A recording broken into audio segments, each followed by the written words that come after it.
Kaixo, Nerea naiz eta gaur nire autobiografia aurkeztuko dut. Bueno, ni pertsona bezala artearekin harreman ona daukadala pentsatzen dut. Askotariko hobiak ditut, adibidez margotzen dut, idazten dut, argazkilaritza egiten dut, papera sortzen dut, eta askotariko disiplinak egiten ditut nire egunerokoan edo denbora daukadanean. Gaur nire autobiografia egiteko hainbat obra aukeratu ditut, nik egindako obrak dira, eta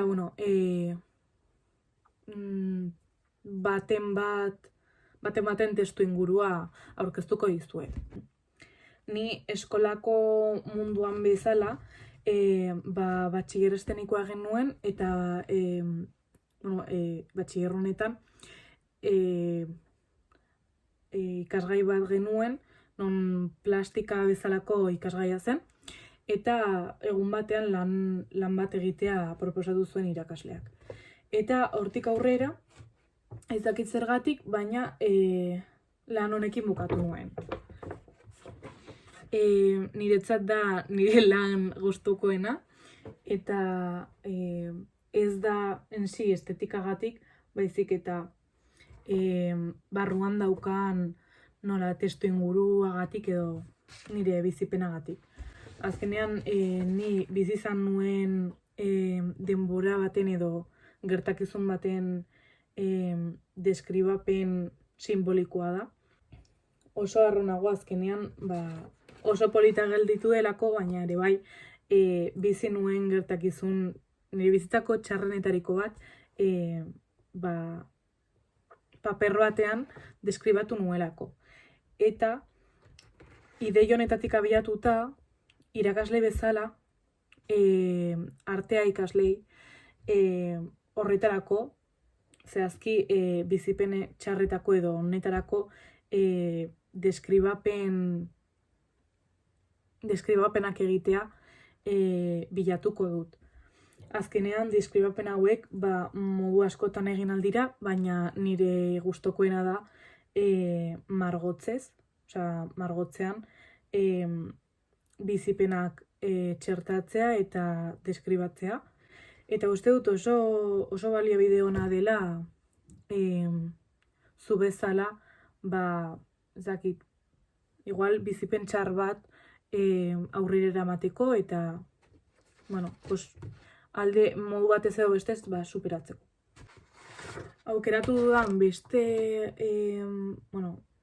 margo bat, egin nuen margo azkar bat, da hau, eta da, duela urte asko egin nuen autorretrato bat, baina oso, egiten di grazia asko.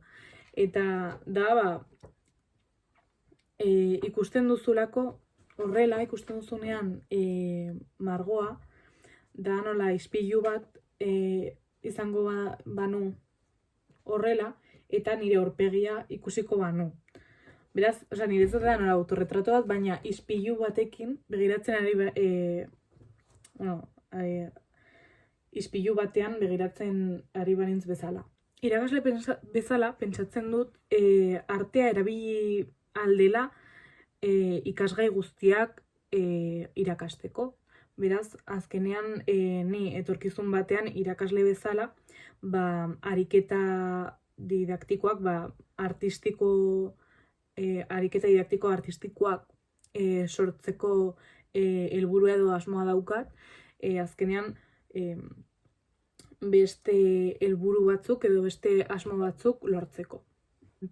Aipatu nahi nuen ere bai autobiografia honetan, ni txikian nintzenean egunerokoaren ideia irakasle batengatik sortu zen, egun batean ikastolara etorri zen eta baliabide hau aurkeztu zigun, eta handik aurrera izugarrizko kolekzioa daukat egunerokoekin, daukat como una estanteria handi bat, egunerokoekin, baina txikian nintzeneko egunerokoekin, eta orain dauzkanela 3 edo 4 liburu horrelakoak nire egunerokoekin, eta eske da nire altxor potenteena. Eta nik uste dut irakaslea izango naizenean nire ikasleei aurkeztuko diedan baliabidea dela. Askotan erabili ditut pertsonen urtebetetzeak eskusa batekin azkenean nire artelanak sortzeko. Arropak margotu ditut, diseinu pertsonalekin, ez dakit gero kuadroak egin ditut, kuadro ezberdinak, nire logelan dagoen kuadroa da, eta asko gustatzen zait. Baina beste asko ere bai pertsonen urtebetetzen eskusarekin egiten dut.